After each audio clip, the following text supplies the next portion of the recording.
آقا کریم علیہ الصلوۃ والسلام سے سیدنا عمر بن خطاب رضی اللہ تعالی عنہ کے عشق کا عالم کیا تھا۔ جناب سیدنا عمر فاروق اعظم رضی اللہ تعالی عنہ ہی کی یہ روایت کردہ حدیث ہے، آپ اسی کے راوی ہیں۔ آپ کہتے ہیں کہ میں ایک مرتبہ مسجد نبوی میں جو ہے وہ حاضر ہوا تو کیا دیکھتا ہوں کہ آقا کریم علیہ الصلوۃ والسلام چٹائی کے اوپر آرام فرما رہے ہیں، اور کہتے ہیں کہ اس پر کچھ اور بچھا ہوا نہ تھا، کوئی چادر کوئی کپڑا نہیں بچھا ہوا تھا۔ سر اقدس کے نیچے کہتے ہیں ایک چمڑے کا تکیہ تھا کہ جس میں کھجور کی چھال بھری ہوئی تھی۔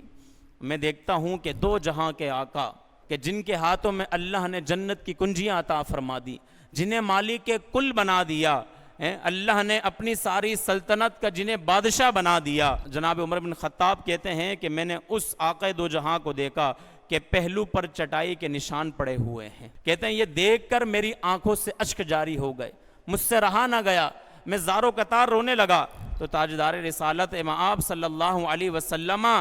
کی خدمت میں جب میری یہ گریہ ازاری کی آواز گئی تو آپ فرماتے ہیں ما یبقی کا، حضور مسکرا کر فرما رہے ہیں اے عمر تجھے کس بات نے رونے پر آمادہ کر دیا، تو کیوں روتا ہے؟ تو آپ عرض کرتے ہیں کہ یا رسول اللہ قیصر و کسریٰ جو اس وقت کی بڑی سلطنتیں تھیں اور اس وقت کی جو سپر پاور تھی، تو آپ عرض کرتے ہیں کہ یا رسول اللہ قیصر و کسریٰ دنیا کی تمام آسائشوں اور نعمتوں سے مالا مال ہے، ان کے پاس ہر چیز موجود ہے، جبکہ آپ تو اللہ کے رسول ہیں، دو جہاں کے سردار ہیں، آمنہ کے لال ہیں، اس کے باوجود اتنی عاجزی انکساری یا رسول اللہ یہ مجھ سے دیکھا نہیں جاتا، ہمارا عشق گوارا نہیں کرتا کہ ہم آپ کو اس حالت میں دیکھیں۔ اس وقت دیکھیں آقا کریم علیہ الصلوۃ والسلام نے کیا جملے ارشاد فرمائے۔ حضور ارشاد فرماتے ہیں کہ اما ترضی ان تکون لہم الدنیا ولک الآخرہ، حضور ارشاد فرماتے ہیں کہ عمر کیا تم اس بات پر راضی نہیں ہو کہ اللہ نے انہیں دنیا کی عارضی نعمتیں عطا کی ہیں اور تمہیں آخرت کی دائمی اور ہمیشہ رہنے والی نعمتیں عطا کرے گا۔ یہ جملے کہہ کر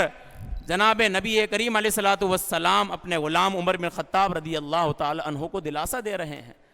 کہ اے عمر یہ دنیا کی جتنی آسائشیں ہیں، جتنی نعمتیں، یہ سب عارضی ہیں، اور اللہ نے تمہارے لیے آخرت کی اخروی دائمی ہمیشہ رہنے والی نعمتیں تیار کر رکھی ہیں۔ اور آج آپ دیکھیے کہ انہی نعمتوں کے حصول کے لیے بسا اوقات ہم اپنے ضمیر کا سودا کر لیتے ہیں، انہی نعمتوں کے حصول کے لیے آج ہم اپنے ایمان کا سودا کر لیتے ہیں، اپنا ایمان تک بیچ دیتے ہیں، اپنے اخلاق کو بیچ دیتے ہیں، اپنے کردار کو بیچ دیتے ہیں، اپنی سیرت کو بیچ دیتے ہیں۔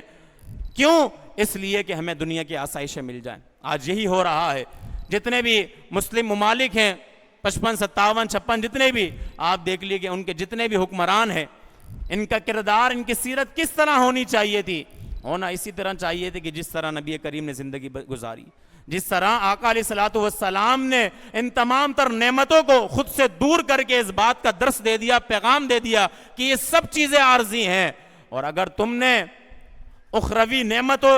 کا حصول تم چاہتے ہو تو پھر اللہ اور اس کے رسول کی جو ہے وہ اتباع کرو، اطاعت کرو، اللہ تمہیں آخرت میں وافر مقدار میں حصہ عطا کرے گا۔